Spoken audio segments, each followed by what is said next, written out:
presidential system, parliamentary system, what are those? Good. So these are political systems of governance in different democracies. These only apply in democracies. They don't apply in autocracies. When we're talking about presidential system, we're talking about a popular person being elected as the executive head of state and also the head of government in a nation by way of universal suffrage.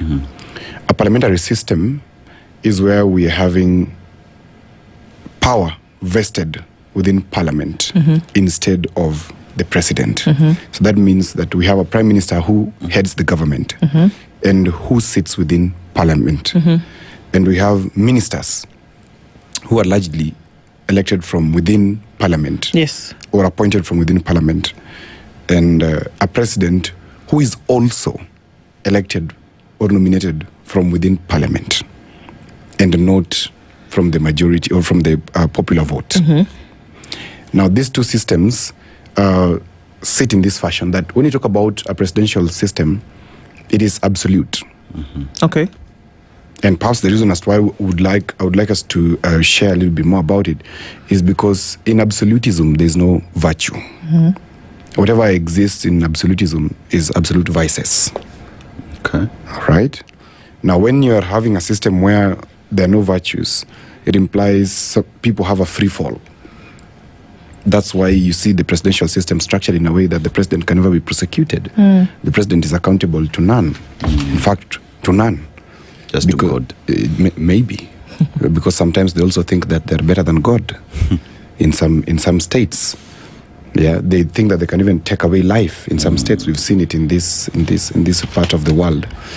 And in a parliamentary system, we look at the prime minister sitting at the edge of the seat throughout, and issues of oversight being consistent throughout the term, and there's no permanence, as unlike the presidential system. In a presidential system, removing a president is extremely difficult.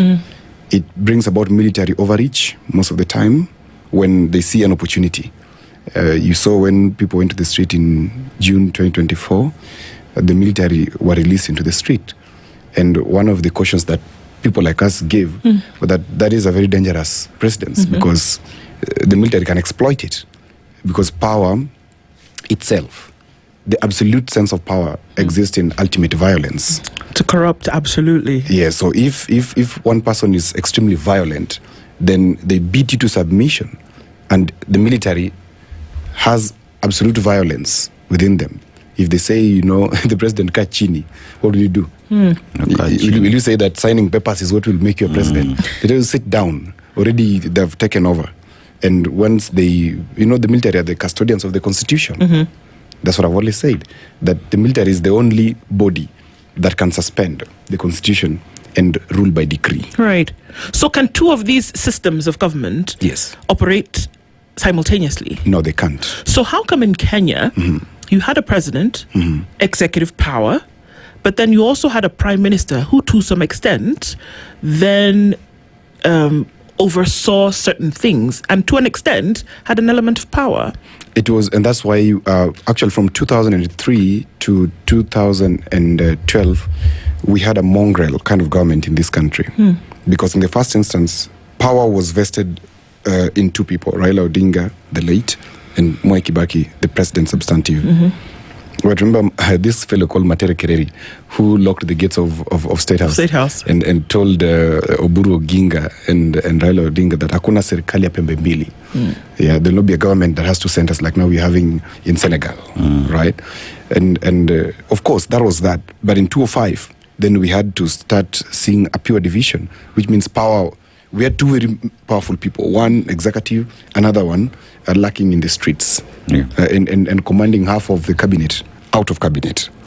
That shows you how power works. Now, in 2008, the promise that was made in 2002 came to be, and that was Raila to be prime minister. And then what did they give him? It was not a clear premiership. It was a compromise premiership, where you were being given because we appreciate that you're a man who had the votes, but we are the people with the power. We are the ones who announced, but you're the one with the votes. And then we had that kind of organization where at one point we had Honorable Raila complaining about a half carpet and no toilet and not even the chief attending the Prime Minister's meeting. Yeah. That shows you the level of lack of structure within that framework that led to us having that weak premiership or a mongrel kind of governance between these two. Parliamentary system dictates that the Prime Minister is elected from the coalition of the majority in Parliament. Absolute presidency or presidential system wants that power comes from the people. Okay? In a presidential system, basically what we're having something called dual legitimacy challenges, where we're having a president getting popular mandate from the people directly. Then you're also having a parliament elected by the people. These two are powerful. These are actually two centers of power. Now, interestingly, in the presidential system, as we have today, you can see, and across the world where there are presidential systems, you will see a co-opting of the parliament and taking over of the parliament. Okay. And in some instances, you will find the executive taking over even the judiciary. In some instances, in Kenya, we are lucky that the judiciary has come of age because people are looking beyond Kenya today. People are looking at their careers beyond the country. They want to go and be judges in ICC. They want to go to the UN, etc. So they've grown. You cannot just close them down in this country.